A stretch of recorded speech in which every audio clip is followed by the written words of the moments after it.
প্রিয় শিক্ষার্থীবৃন্দ, আমরা আবার আজকে তোমাদের সামনে চলে আসলাম লাইভ ক্লাসে।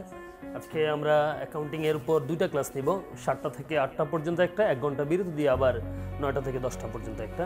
আজকে আমরা তোমাদেরকে দুইটা ক্লাস যে নিব, এই দুইটা ক্লাসের মধ্যে প্রথম ক্লাস আমরা ব্যাংক সমন্বয় বিবরণীর উপর একটা ক্লাস নিব। ছেলেমেয়েরা জানো ব্যাংক সমন্বয় বিবরণী প্রায় প্রতি বছরই আসেন, এই জন্য ব্যাংক সমন্বয় বিবরণীর উপর আমরা একটা ক্লাস ফার্স্ট পেপার নিয়ে এরপর আজকে 9টা থেকে 10টা পর্যন্ত 1 ঘন্টার যে ক্লাসটা, এবং আগামীকাল একই সময় আবার দুইটা ক্লাস হবে, এবং এই দুইটা ক্লাস আমরা আর্থিক বিবরণী আলোচনা করব। এবং তোমাদের এই ব্যাংক সমন্বয় বিবরণী 1 ঘন্টার ক্লাসটা এবং আর্থিক বিবরণী তোমরা জানো সবচেয়ে ইম্পর্টেন্ট ক্লাস, এবং আর্থিক বিবরণী ফার্স্ট পার্টে 20 মার্কস, সেকেন্ড পার্টে 20 মার্কস, মোট 40 মার্কসের অ্যান্সার করতে হয়। সো আমরা এই 40 মার্কসের জন্য আজকে 1 ঘন্টা, আগামীকাল একই সময় আরও 2 ঘন্টা ক্লাস নিব। তোমাদের ফ্রেন্ড যারা আছে খুব দ্রুত তোমরা শেয়ার করো যাতে ক্লাসটা তারা পার্টিসিপেট করতে পারে, এবং আশা করছি পুরো ক্লাসটায় তোমরা আমাদের সাথে থাকবে। তোমাদের ফ্রেন্ড যারা আছে তাদেরকে দ্রুত শেয়ার করে ফেলো এবং পুরো সময়টা তোমরা আমাদের সাথে থাকবে বলে আমরা আশা করছি। আজকের ক্লাসে আমরা তাহলে প্রথমে শুরু করছি তোমাদের ব্যাংক সমন্বয় বিবরণী। ব্যাংক সমন্বয় বিবরণী আজকে আমরা দুইটা পদ্ধতি আলোচনা করব। তোমরা জানো ব্যাংক সমন্বয় বিবরণী তৈরি করার দুইটা পদ্ধতি আছে, একটা হচ্ছে সংশোধিত জের পদ্ধতি বা দ্বৈত জের সংশোধন পদ্ধতি, আর একটা হচ্ছে একক জের পদ্ধতি বা প্রচলিত পদ্ধতি। আমরা দুইটা পদ্ধতি আলোচনা করব, এবং আশা করছি আজকের এই 1 ঘন্টার ক্লাসে যারা ব্যাংক সমন্বয় বিবরণীতে প্রবলেম আছে যাদের, আশা করছি 1 ঘন্টার ক্লাসে তোমাদের ব্যাংক সমন্বয় বিবরণীর অনেকটা ইজি হয়ে যাবে। তো আমরা শুরু করছি আজকে আমাদের ব্যাংক সমন্বয় বিবরণী। এবং জানো তোমরা এই অধ্যায়টা ফার্স্ট পেপারের 3 নম্বর অধ্যায়, এবং এই অধ্যায় থেকে সবগুলো বোর্ডে বিগত বছর 2015 বলো, 16 বলো, 17 বলো, প্রত্যেকটা বোর্ডে কিন্তু এই ব্যাংক সমন্বয় বিবরণী থেকে কোশ্চেন আসছে। সো আমাদেরকে ব্যাংক সমন্বয় বিবরণীটা এবার যেহেতু অভিন্ন কোশ্চেন, আশা করছি ব্যাংক সমন্বয় বিবরণী থেকে কোশ্চেন অবশ্যই আসবে। তো ছেলেমেয়েরা আমরা ব্যাংক সমন্বয় বিবরণী শুরু করছি। ব্যাংক সমন্বয় বিবরণী শুরু করার আগে দুইটা বিষয় আমাদেরকে খুব ভালোভাবে আগে জানতে হবে। ব্যাংক সমন্বয় বিবরণী জানতে হলে এই দুইটা বিষয় সম্পর্কে তোমাদের পরিপূর্ণ ধারণা থাকতে হবে। প্রথমটা হচ্ছে নগদান বই। নগদান বই জিনিসটা কি একটু আমরা বলবো, যে তোমরা যে ফার্স্ট পেপারের 2 নম্বর চ্যাপ্টারটা, ওখানে কিন্তু নগদান বই একটা আছে, তাই না? 2 ঘোড়া, 3 ঘোড়া, 1 ঘোড়া। এই নগদান বই সম্পর্কে একটু জানতে হবে। এখানে ব্যাংক সমন্বয় বিবরণীতে আমাদের যখন অঙ্ক করব, তোমরা মনে রাখবে এখানে দুইটা পক্ষ জড়িত থাকবে। একটা পক্ষ হচ্ছে আমানতকারী আর একটা পক্ষ হচ্ছে ব্যাংক কর্তৃপক্ষ। এই আমানতকারী আর ব্যাংক কর্তৃপক্ষ, এই দুই পক্ষের মধ্যে আমানতকারী মেনটেন করে নগদান বই। তাহলে আমাদের এই নগদান বইটা কি এটা সম্পর্কে একটু বলবো, যে আমানতকারী তার ব্যাংক সম্পর্কিত লেনদেনগুলো যে হিসাবের বইতে সংরক্ষণ করে তাকে নগদান বই বলে। আবার বলছি, আমানতকারী তার ব্যাংক সংক্রান্ত লেনদেনগুলো যে হিসাবের বইতে সংরক্ষণ করে তাকে বলে নগদান বই। এবং তোমরা জানো নগদান বইয়ের যখন 2 ঘোড়া হয় তখন 2টা টাকার কলাম থাকে, একটা হচ্ছে নগদ কলাম আর একটা ব্যাংক কলাম। বাট আমাদের এই চ্যাপ্টার আমরা চিন্তা করব যে নগদান বইয়ের ব্যাংক কলামে বিষয়টা আমরা চিন্তা করবো। হ্যাঁ, তাহলে আবার একটু বলি, নগদান বই হচ্ছে আমানতকারী তার ব্যাংক সংক্রান্ত লেনদেনগুলো যে বইতে সংরক্ষণ করে তাকে বলে নগদান বই। এবং এই নগদান বইয়ের তোমরা জানো দুইটা দিক থাকে, এটা 2 ঘোড়া হোক বা 3 ঘোড়া হোক, ডেবিট দিক, ক্রেডিট দিক। তোমরা জানো যে ডেবিট দিকে কোনো কারণে যদি ব্যাংকের ব্যালেন্স বেড়ে যায় তাহলে নগদান বইয়ের ডেবিট দিকে লেখা হয়, কোনো কারণে যদি ব্যাংকের ব্যালেন্স কমে যায় তাহলে নগদান বইয়ের ক্রেডিট দিকে লেখা, তাই না? তাহলে নগদান বইয়ের ডেবিট দিকে লেখার মানে কি, তুমি ব্যাংক জমার পরিমাণ বৃদ্ধি করে দিলা। এই কথাটা কিন্তু পুরো চ্যাপ্টার ধরে তোমাকে মনে রাখতে হবে। নগদান বইয়ের ডেবিট দিকে লেখার অর্থ হচ্ছে ডেবিট দিক, নগদান বইয়ের ডেবিট দিকে লেখার অর্থ হচ্ছে ব্যাংক জমার পরিমাণ বৃদ্ধি করা, মনে রাখতে হবে। তাহলে নগদান বইয়ের ক্রেডিট দিকে লেখার অর্থটা কি হবে? নগদান বইয়ের ক্রেডিট দিকে লেখার অর্থ তাহলে ব্যাংক জমা হ্রাস করা বা কমিয়ে যাওয়া।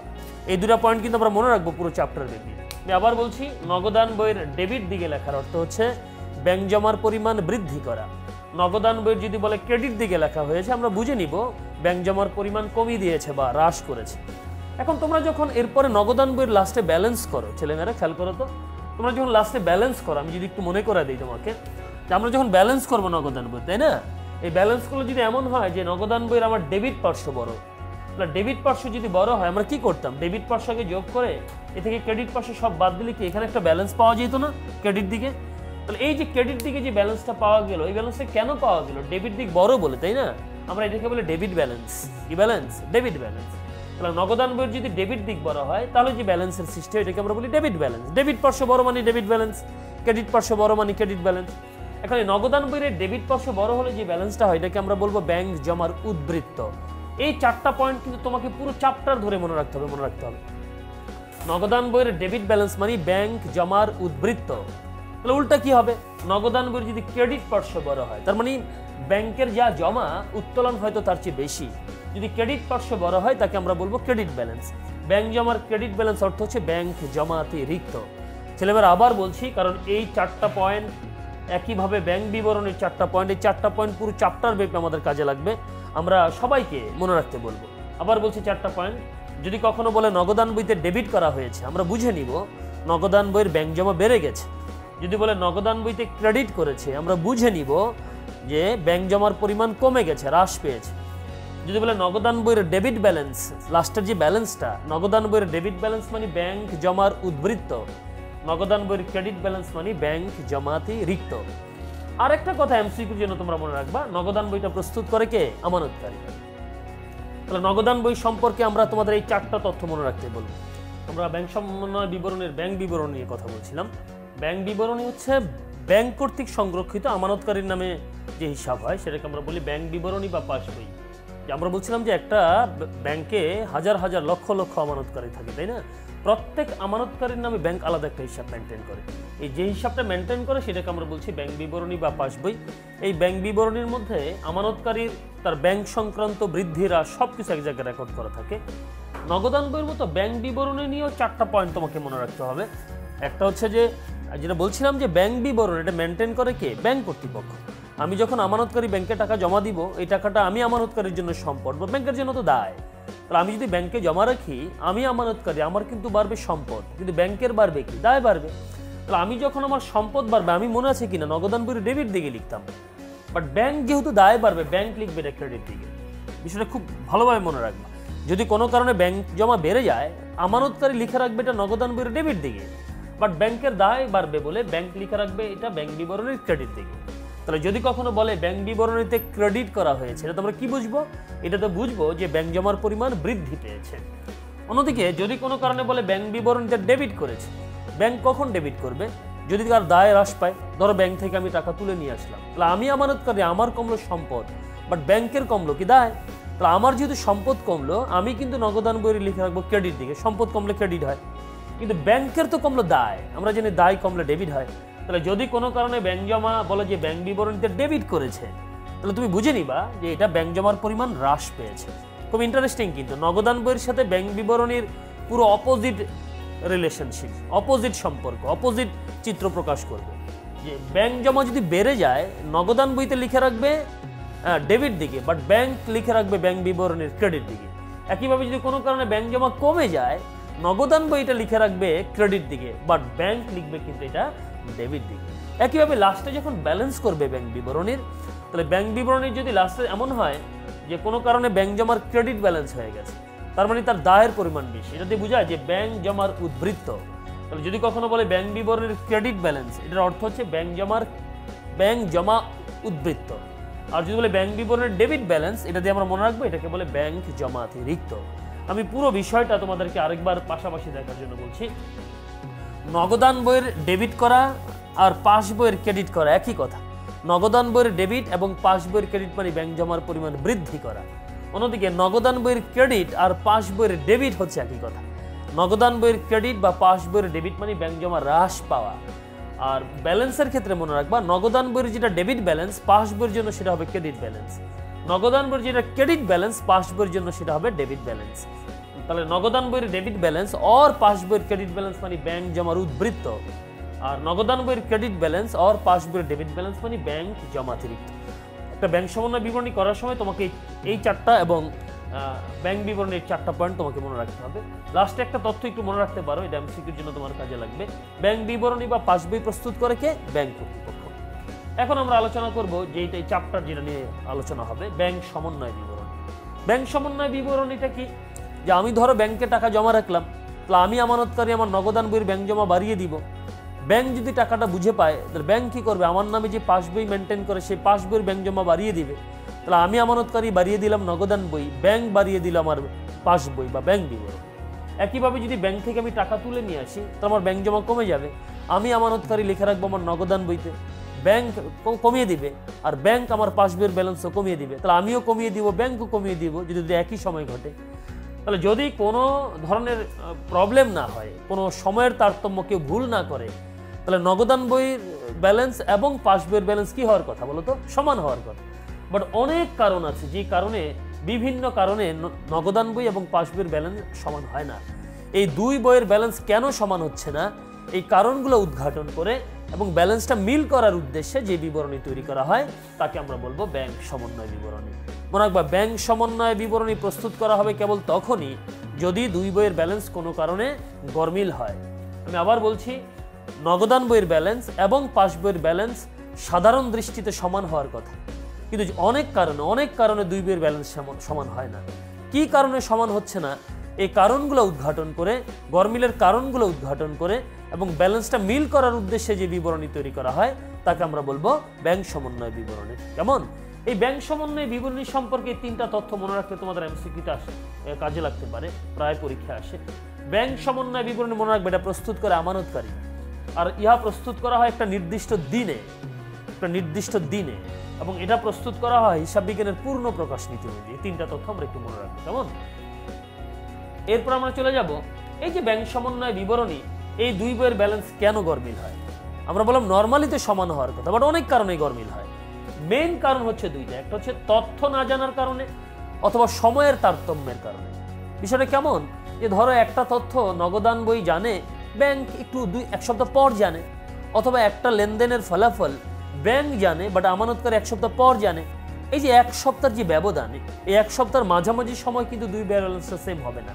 তাহলে অনেক সময় কি হয়, তথ্য এক পক্ষ জানে আরেক পক্ষ জানে না, অথবা এক পক্ষ তথ্যটা একটু আগে জানে, আরেক পক্ষ তথ্যটা একটু পরে জানে।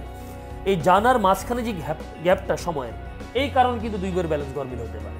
আরেকটা কারণ হতে পারে যদি কোনো পক্ষ ভুল করে, ধরো একটা লেনদেন আমানতকারী ঠিকমতো লিখলো, ব্যাংক ভুল করলো, অথবা ব্যাংক ঠিকমতো লিখলো বাট আমানতকারী ভুল করলো, তাহলে কিন্তু দুই বইয়ের ব্যালেন্স সেম হবে না, তাই না? তাহলে মনে রাখবা, ব্যাংক বিবরণী এবং নগদান বইয়ের ব্যালেন্সের গরমিলের মূল কারণ দুইটা। মনে রাখবো এই কথাগুলো, একটা হচ্ছে তথ্য না জানার কারণে, আর একটা হচ্ছে কোনো পক্ষের ভুলের কারণে। আমরা ব্যাংক সমন্বয় বিবরণী কিভাবে তৈরি করে সেটা জানার আগে প্রত্যেকটা তথ্য কি কারণে গরমিল হয় একটু ডিটেলস জানতে হবে। আমরা আলোচনা করছিলাম তথ্য না জানার কারণে এই গরমিলগুলো হয়। তথ্য না জানার গরমিল মূলত 4টা। একটা হচ্ছে জমাকৃত চেক যারা আদায় হয়নি, তোমরা সবাই বুঝতে পেরেছো যে জমাকৃত চেক আদায় হয়নি, এটা আমানতকারী লিখে ফেলেছে বাট ব্যাংক এখনো জানেনি বলে লিখেনি, তাহলে এই তথ্যটা জানে না কে? ব্যাংক জানে না, দ্যাট ইজ ব্যাংক বিবরণীতে লেখা হয়। ইস্যুকৃত চেক উপস্থাপিত হয়নি মানে বলছিলাম একটা পাওনাদারকে একটা চেক দিয়েছ, বাট পাওনাদার এই চেকটা ব্যাংক থেকে এখনো তুলে নেয়নি, চেকটা ব্যাংকে এখন উপস্থাপন করেনি, এটাকে বলে ইস্যুকৃত চেক উপস্থাপিত হয়নি।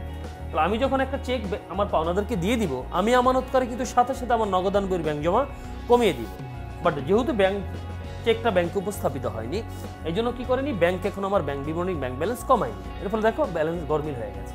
তাহলে এই তথ্যটা এখনো জানে না কে? ব্যাংক কর্তৃপক্ষ বা ব্যাংক বিবরণী জানে, তাই না?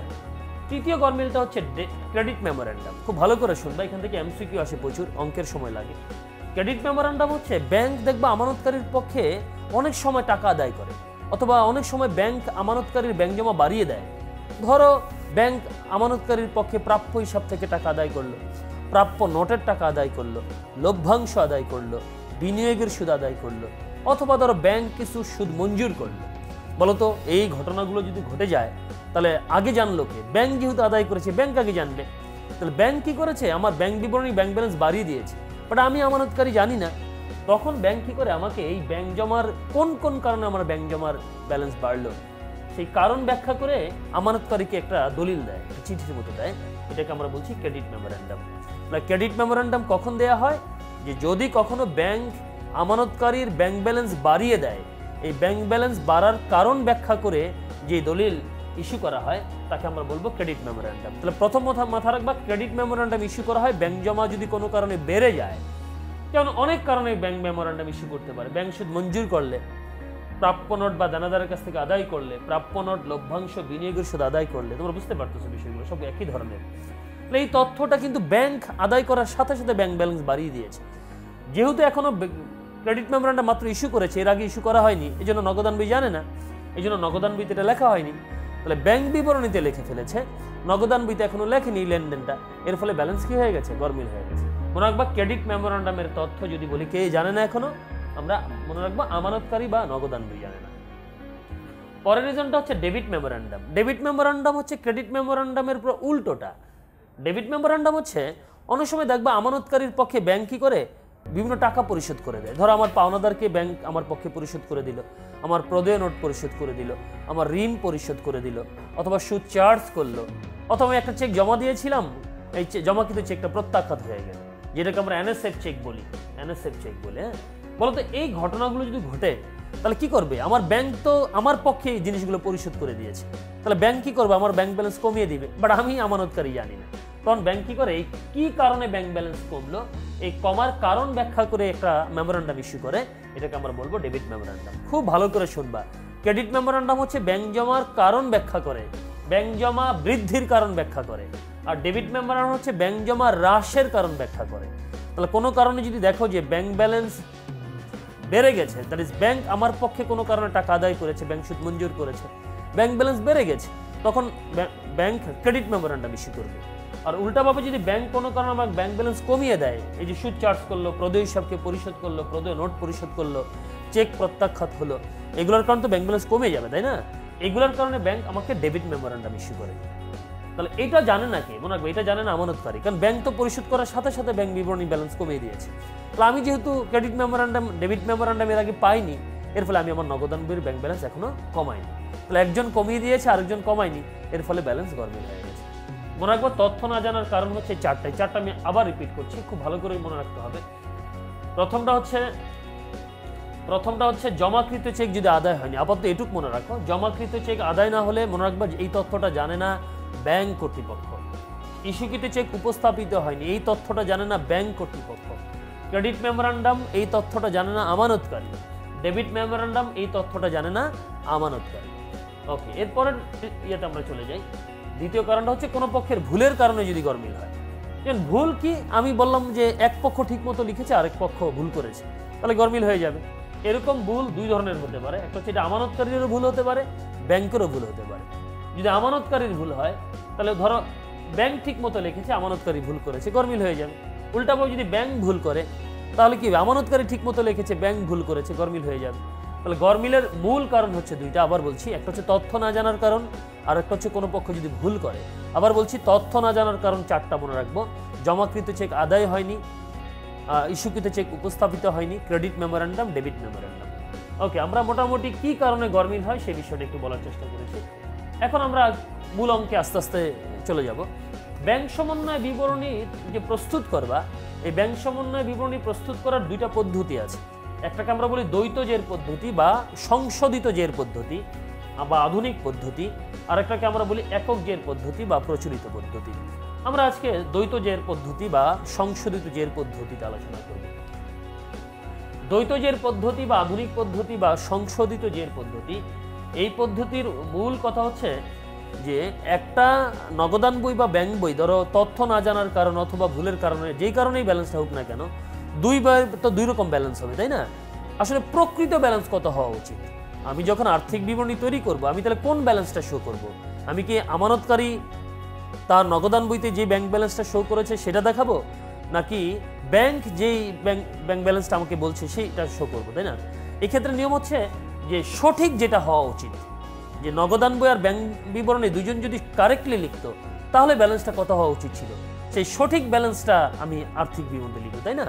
এই সঠিক ব্যালেন্স বের করার জন্য আমরা দ্বৈত জের পদ্ধতি বা আধুনিক পদ্ধতি ব্যবহার করব। তাহলে দ্বৈত জের পদ্ধতিতে কি করা হয়? ব্যাংক বিবরণীর ব্যাংকের সঠিক ব্যালেন্সটা বের করা হয়, ঠিক আছে? এবং এই পদ্ধতিটা এখন পৃথিবীর প্রায় সব দেশে চলছে। তো আমরা এই বিষয়টা একটু জানবো। এই পদ্ধতিতে কিভাবে অঙ্ক করে, আমি যদি একটা নমুনা ছক তোমাদেরকে বলি, এই পদ্ধতিতে মনে রাখবা দুইটা বইয়ের ব্যালেন্স দিয়ে অঙ্কটা শুরু করা হয়। ফার্স্টে ধরো আমরা ব্যাংক বিবরণীর ব্যালেন্স দিয়ে অঙ্ক শুরু করব, এর সাথে কিছু আইটেম যোগ হবে, কিছু আইটেম বিয়োগ হবে, তারপর আমরা যোগ বিয়োগ করলে একটা রেজাল্ট পাওয়া যাবে। এই যে একটা রেজাল্ট পাওয়া গেল, মনে রাখবে এই রেজাল্টটার নাম হবে ব্যাংক বিবরণী মোতাবেক সংশোধিত ব্যাংক জমার উদ্ভিদ, মানে সঠিক ব্যাংক জমার উদ্ভিদ। তাহলে আমরা ব্যাংক বিবরণী দিয়ে শুরু করলাম, কিছু যোগ বিয়োগ করার পর পাওয়া গেল ব্যাংক বিবরণী সংশোধিত জের। একই ছকে আবার আমরা নগদান বইয়ের জের দিয়ে অঙ্ক শুরু করব, এর সাথে কিছু আইটেম যোগ করব, কিছু আইটেম বিয়োগ করব, তাহলে আমার পাওয়া যাবে নগদান বই মোতাবেক আবার একটা সংশোধিত জের। তাহলে খেয়াল করো এখানে দুইটা অ্যান্সার পাওয়া যাবে, একটা হচ্ছে ব্যাংক বিবরণী মোতাবেক সংশোধিত জের, আর একটা হচ্ছে নগদান বই মোতাবেক সংশোধিত জের। এবং মনে রাখবা এই দুইটা সংশোধিত জেরের অ্যামাউন্ট কিন্তু সেম হবে। তাহলে সংশোধিত জের পদ্ধতি বা দ্বৈত জের পদ্ধতিতে দুইটা বইয়ের জের দিয়ে অঙ্ক শুরু করতে হবে, এবং এক্ষেত্রে প্রশ্নে দুইটা বইয়ের জের দেয়া থাকবে, একটা ব্যাংক বিবরণী জের, একটা নগদান বইয়ের জের। নগদ ব্যাংক বিবরণী, আবার বলছি ব্যাংক বিবরণীর সাথে কিছু আইটেম যোগ হবে, কিছু আইটেম বিয়োগ হবে, তাহলে পাওয়া যাবে ব্যাংক বিবরণী সংশোধিত জের। একই ছকে আবার নগদান বইয়ের জের দিয়ে অঙ্ক শুরু করব, এর সাথে কিছু যোগ বিয়োগ করব, তাহলে পাওয়া যাবে নগদান বই মোতাবেক সংশোধিত জের। এখন এই সংশোধিত জের পদ্ধতি তুমি খেয়াল করো, আমি এখানে ডট রেখেছি, তাহলে সবচেয়ে বড় চ্যালেঞ্জটা কি হবে আমার, যে ব্যাংক বিবরণীর সাথে তাহলে কি যোগ হবে আর কি বিয়োগ হবে, অথবা নগদান বইয়ের সাথেই বা কি যোগ হবে কি বিয়োগ হবে। আমরা যদি একবার বুঝে যাই যে ব্যাংক বিবরণীর সাথে এই আইটেমগুলো যোগ বা বিয়োগ হবে, নগদান বইয়ের সাথে স্পেসিফিক এই আইটেমগুলো যোগ বা বিয়োগ হবে, তাহলে কিন্তু অঙ্কটা করা আমার জন্য সহজ হয়ে যায়। আমরা এখন তোমাদেরকে সেই বিষয়টা জানানোর চেষ্টা করব। সংশোধিত জের পদ্ধতিতে তুমি যখন অঙ্কটা করবা, অঙ্কটা করার ক্ষেত্রে কোন এন্ট্রিগুলো নগদান বইয়ের সাথে যোগ বিয়োগ হবে, কোন এন্ট্রিগুলো ব্যাংক বিবরণীর সাথে যোগ বিয়োগ হবে, আমরা একটা একটা আলোচনা করছি। আমরা শুরুতে আজকে আলোচনা করেছিলাম যে গরমিলের মূল কারণ দুইটা, একটা তথ্য না জানা আর একটা হচ্ছে ভুল। তাহলে তথ্য না জানার আবার চারটা কারণ বলেছিলাম তোমাদের, একটা হচ্ছে জমাকৃত চেক আদায় হয়নি, তাই না? এই লেনদেনগুলো আমরা কার বইতে লিখবো? এই যে তথ্য না জানার যে চারটা কারণ, জমাকৃত চেক আদায় হয়নি, ইস্যুকৃত চেক উপস্থাপিত হয়নি, ক্রেডিট মেমোরান্ডাম, ডেবিট মেমোরান্ডাম, এগুলো আমরা কার বইতে লিখবো? একটা সহজ কথা মনে রাখবা, এই লাল কালিতে দেখো লেখা আছে যে পক্ষ তথ্যটা জানে না সে পক্ষের বইতে লিখে দিবা। আবার বলছি, তথ্য না জানার যে চারটা কারণ আছে ভালো করে শুনবা, এই চারটা কারণ কার বইতে লিখবো? যে তথ্য জানে না। এখন কে তথ্য জানে না? আমি কিন্তু শুরুতে বলে দিয়েছিলাম যে জমাকৃত চেক আদায় হয়নি, এটা ব্যাংক জানে না। ইস্যুকৃত চেক উপস্থাপিত হয়েছে, এটা ব্যাংক জানে না। ক্রেডিট মেমোরান্ডাম আমানতকারী জানে না, ডেবিট মেমোরান্ডাম আমানতকারী জানে না। তাহলে যে জানে না তার বইতে লিখে দিব, তাহলে ঠিক হয়ে যাবে। তাহলে যে জানে না তার বইতে যে লিখবো, তার বই থেকে আমরা যোগ করবো না বিয়োগ করবো? এই যে আমাদের প্রিভিয়াস ছকটা যদি দেখি, কিছু যোগ করতে হবে, কিছু বিয়োগ করতে হবে, তাহলে আমি যোগ করবো না বিয়োগ করবো? সহজ একটা কথা বলে দিই, এটা মনে রাখবা যে যদি সে জানতো, জানলে সে কি করতো? জানলে যা করতো সেই কাজটা আমরা এখনই করে দিব। তাহলে দুইটা জিনিস এখানে মনে রাখলে না, একটা হচ্ছে যে তথ্য না জানার কারণগুলো কার বইতে লিখবো? যে জানে না। সেকেন্ড জিনিসটা মনে রাখবো, যে জানে না তার বইতে যোগ করবো না বিয়োগ করবো? নিয়মটা হচ্ছে সে জানলে যা করতো সেই কাজটা এখনই করে দিব, তাহলে সঠিক ব্যালেন্স বের হয়ে যাবে। আমরা যদি বিষয়টা একটা একটা করে ক্লিয়ার করি, তাহলে দেখো প্রথমে আবার বলছি, জমাকৃত চেক আদায় হয়। তোমাদের কি মনে পড়ে এটা কে জানে না? হ্যাঁ, তোমাদের সবার মনে আছে, ব্যাংক জানে না। তাহলে আমরা ব্যাংক বিবরণীর সাথে এটা লিখবো। বলো তো, জমাকৃত চেক যদি আদায় হয়ে যেত তাহলে ব্যাংক আমার ব্যাংক ব্যালেন্স কমায় দিত না বাড়ায় দিত? বাড়ায় দিত। তাহলে আমরা কি করবো? এটা জানলে যা করতো সেই কাজটা এখনই করে দেবে। দেখো, ব্যাংক বিবরণীর সাথে যোগ করতে হবে। তাহলে মনে রাখি, জমাকৃত চেক আদায় না হলে এটা ব্যাংক বিবরণীর সাথে আমরা যোগ করে দিব। ইস্যুকৃত চেক উপস্থাপিত হয়নি বা বকেয়া চেক, মনে পড়ে এটাও কে জানে না? এটাও ব্যাংক জানে না। বলতো, ব্যাংক যদি জানতো, যেহেতু চেক ইস্যু করেছি মানে পাওনাদারকে দিয়ে দিয়েছি, তাহলে যদি চেকটা উপস্থাপিত হতো, ব্যাংক কি করতো? আমার ব্যাংক ব্যালেন্সকে বাড়াতো না কমা দিত? কমিয়ে দিত। তাহলে এখন আমরা কমিয়ে দিব। তাহলে ইস্যুকৃত চেক উপস্থাপিত হয়নি, এটা কে জানে না? ব্যাংক জানে না। তাহলে ব্যাংক বিবরণী লিখবো। জানলে সে কি করতো? ব্যাংক ব্যালেন্স বাড়াতো না কমিয়ে দিত? কমিয়ে দিত। তাহলে এখন আমি কমিয়ে দিব। তাহলে মনে রাখবো, ইস্যুকৃত চেক উপস্থাপিত না হলে এটা ব্যাংক বিবরণী থেকে মাইনাস করতে হবে।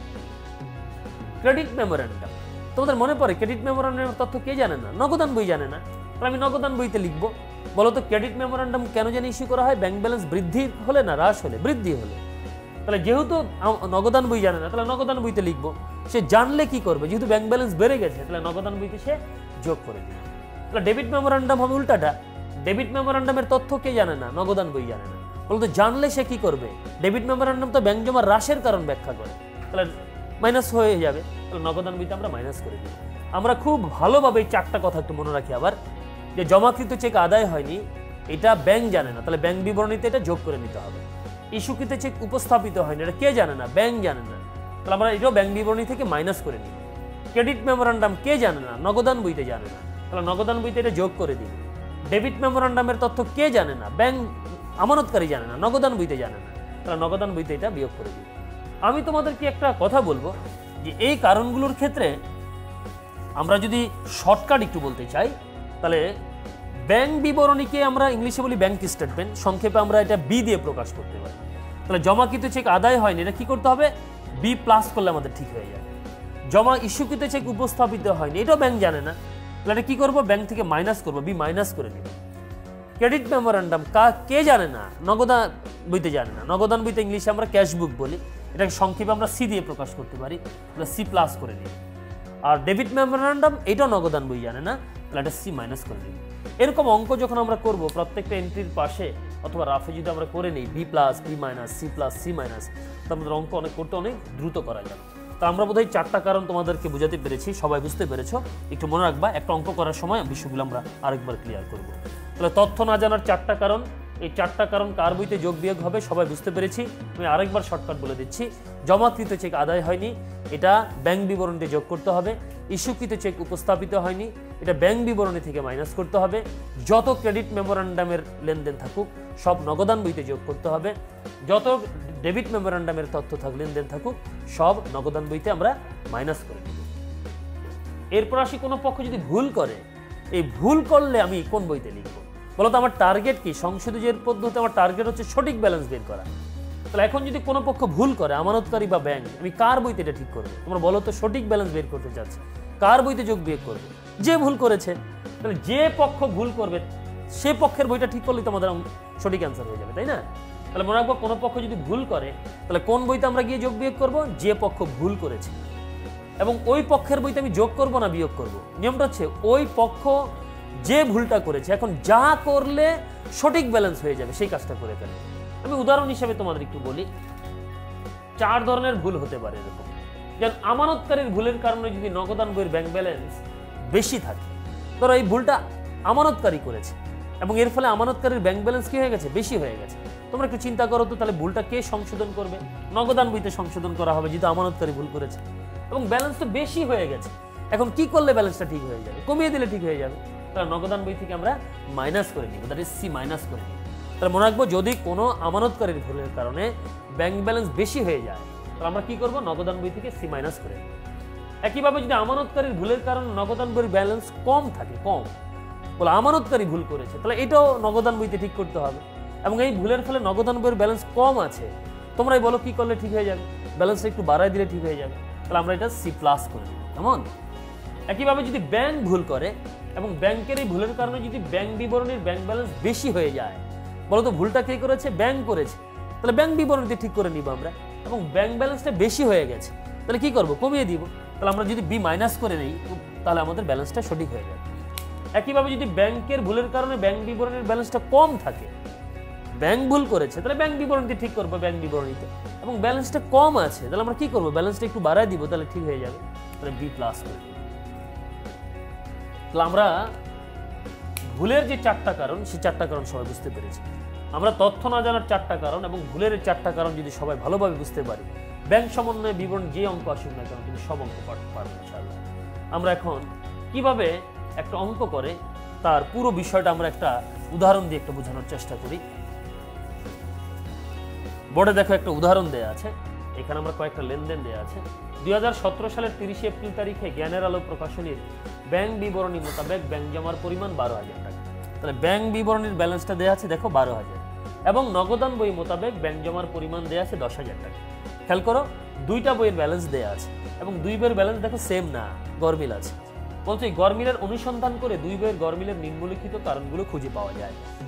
তাহলে এখানে দুইটা বইয়ের ব্যালেন্স দেওয়া আছে এবং লাস্টে বলেছে সংশোধিত জের পদ্ধতিতে একটি ব্যাংক সমন্বয় বিবরণী করো। হ্যাঁ, তাহলে আমরা কি করব, অঙ্কের শুরুতেই এটা প্রশ্নে ছোট করে অথবা রাফে এরকম সিরিয়াল নাম্বার দিয়ে 1 নাম্বার 2 নাম্বার দিয়ে রাফে আমরা ছোট করে C plus C minus B plus B মাইনাসটা যদি একটু লিখে নেই, পরবর্তীতে অঙ্ক করাটা আমাদের জন্য অনেক সহজ হবে।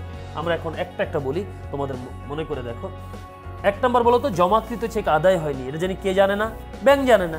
তাহলে ব্যাংক যখন জানবে ব্যাংক কি করবে, এটা বি প্লাস করে নেবে। বলো তো, ইস্যুকৃত চেক উপস্থাপিত হয়নি, এটাও কে জানে না, ব্যাংক জানে না। তাহলে ব্যাংক যদি জানে ব্যাংক ব্যালেন্স বাড়াবে না কমায় দিবে, তাহলে বি মাইনাস করে দিবে। মধ্যবর্তী সময় জমাকৃত চেক, এটা আর 1 নাম্বার একই এন্ট্রি, তাই না? তাহলে এটা বি প্লাস করে নেবে। 4 নাম্বার এন্ট্রি আমি একটু পরে আসছি। 5 নাম্বার এন্ট্রিটা দেখো, ব্যাংক মেমোরেন্ডাম ক ডেবিট মেমোরেন্ডাম।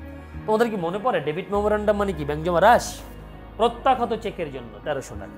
তাহলে যেহেতু ডেবিট মেমোরেন্ডাম কে জানে না, মনে পড়ে? নগদান বই জানে না, তাহলে কি করবে? সি মাইনাস করে নেবে। এবং ব্যাংক সার্ভিস চার্জ, এটাও ডেবিট মেমোরেন্ডাম, তাহলে এটাও সি মাইনাস করে নেবে।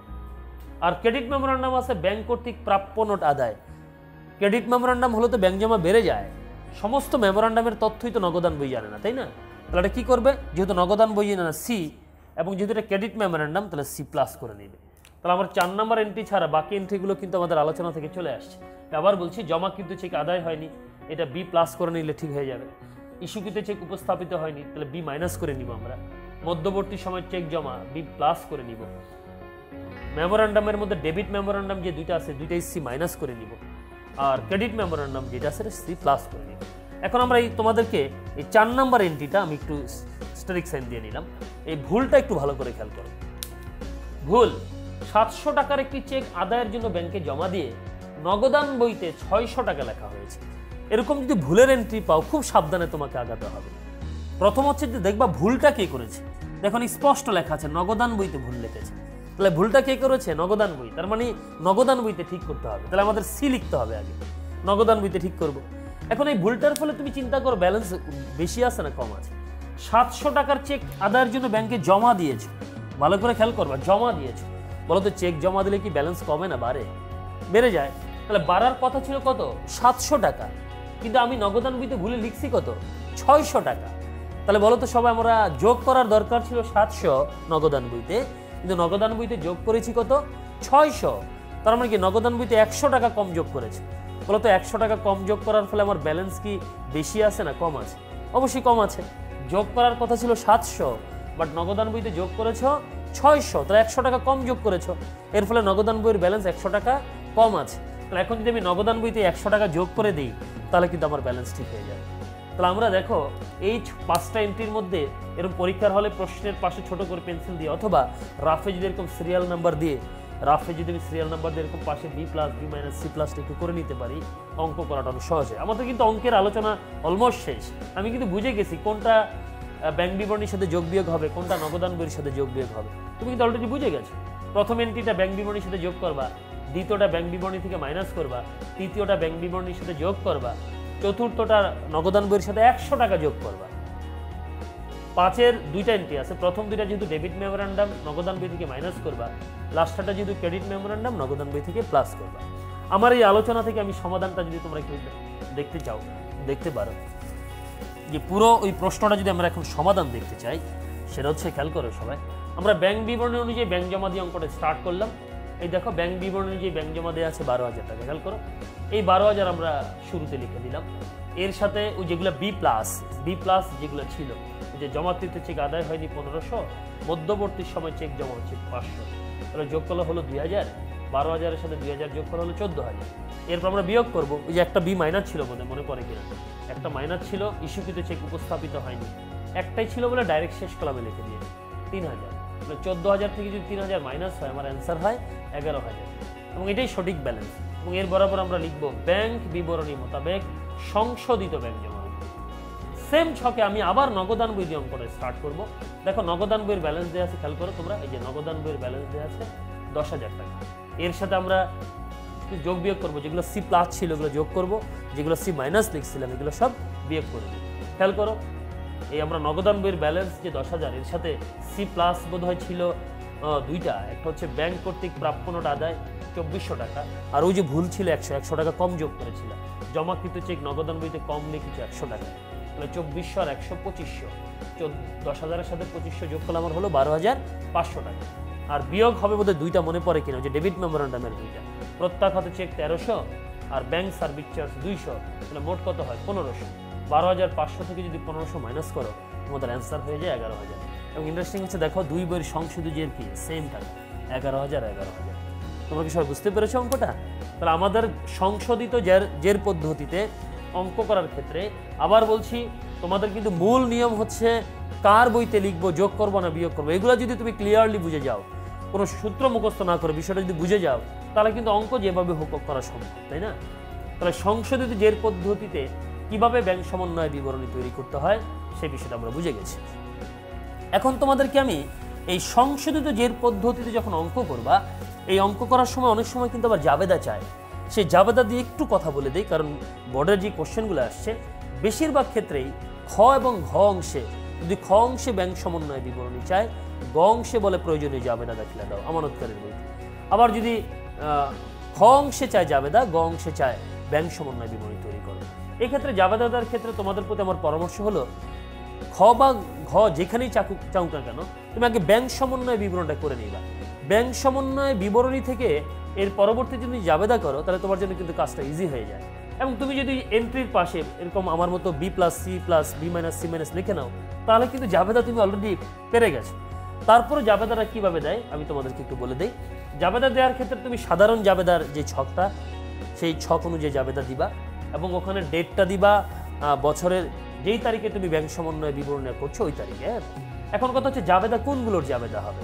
মনে রাখবো বোর্ডের কয়েকটা বোর্ডে এরকম কোশ্চেন দেখেছি, আসলে কোশ্চেনের মধ্যে কিছু ভুল ভ্রান্তি ছিল। মূলত যদি কখনো ব্যাংক সমন্বয় বিবরণীতে জাবেদা চায়, জাবেদা হবে মেনলি নগদান বইয়ের সাথে যেগুলো যোগ বিয়োগ হয়েছিল কেবল সেগুলা। কারণ নগদান বই বলতে আমানতকারী যেগুলো ঠিক করবে সেগুলোর জন্যই তো আমানতকারী জাবেদা দিবে, তাই না? ব্যাংক যেগুলো ভুল হয়েছে এগুলো তো ব্যাংকের জাবেদা দিতে হবে, ব্যাংক জাবেদা দিবে, এটা তো আমানতকারী জাবেদা দিবে না।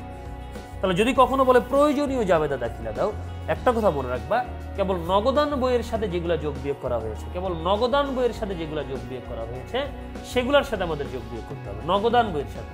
যেমন আমাদের এই অঙ্কে নগদান বইয়ের সাথে 2টা আইটেম যোগ হয়েছে, খেয়াল করো, এবং 2টা আইটেম বিয়োগ হয়েছে, তাহলে আমাদের এই 4টা জাবেদা দিতে হবে।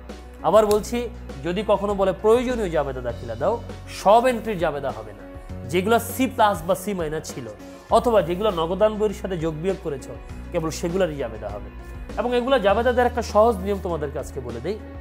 সহজ নিয়মটা হচ্ছে, যে এন্ট্রিগুলো তুমি যোগ করেছো, যেমন এখানে আমরা 2টা এন্ট্রি যোগ করেছিলাম, একটা হচ্ছে প্রাপ্য নোট আদায় আর একটা হচ্ছে জমাকৃত চেক নগদান বইতে কম লিখেছো। এই যেগুলো যোগ করেছো এগুলোর ক্ষেত্রে জাবেদা দেওয়ার সহজ একটা নিয়ম হচ্ছে, যদি যোগ করো সি প্লাস যেগুলা, এগুলোর জাবেদায় ব্যাংক হিসাব ডেবিট হবে। আবার বলছি, যেগুলা সি প্লাস বা যেগুলো যোগ করেছো এগুলোর ক্ষেত্রে ব্যাংক হিসাব বাড়িয়ে দিবা, তারপর ব্যাংক হিসাব ডেবিট হবে। এবং যেগুলো তুমি বিয়োগ করেছো এগুলোর জাবেদায় ব্যাংক হিসাব ক্রেডিট হবে।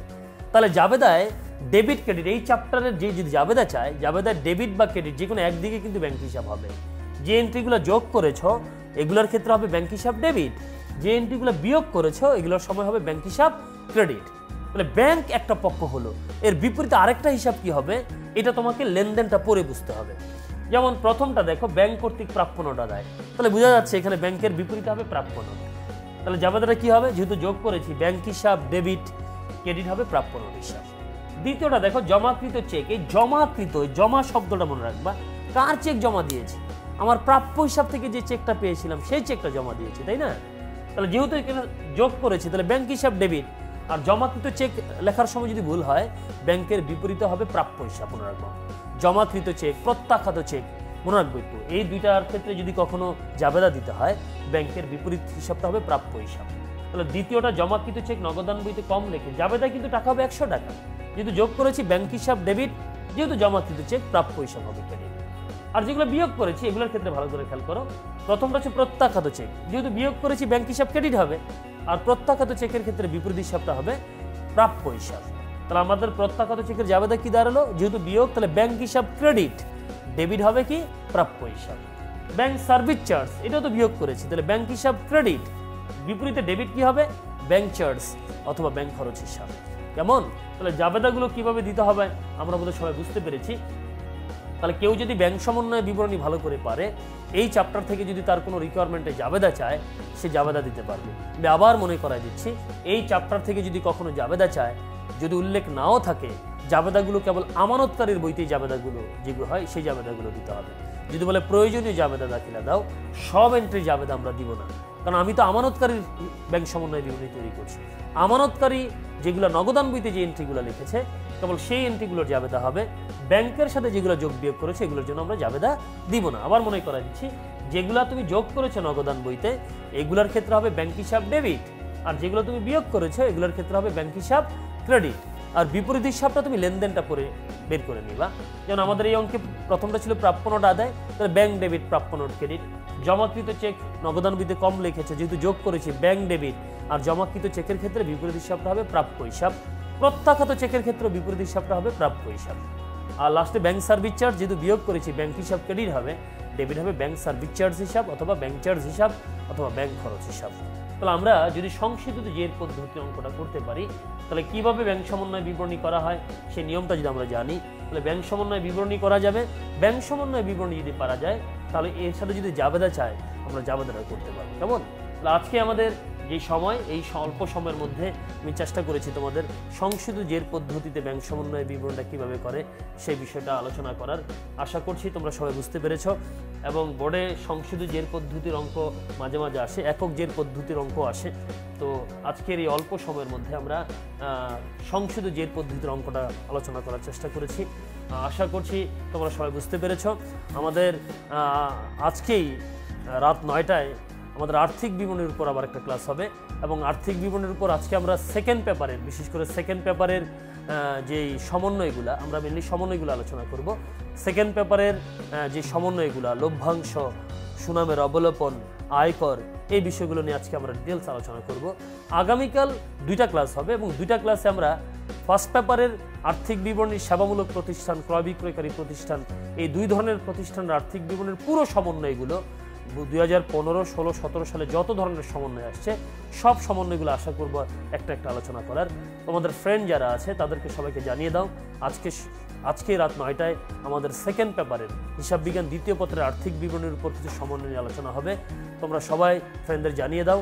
আমাদের 9টায় আবার তোমাদের সাথে দেখা হচ্ছে। আজকে ব্যাংক সমন্বয় বিবরণী যে আলোচনা করলাম, আশা করছি আলোচনাগুলো বুঝতে পেরেছ এবং বাসায় সেই অনুযায়ী চর্চা করো, এবং রাত 9টায় তোমাদের সাথে আবার দেখা হবে এই আশা রেখে আজকের মতো এখানকার মতো শেষ করলাম। Bye bye.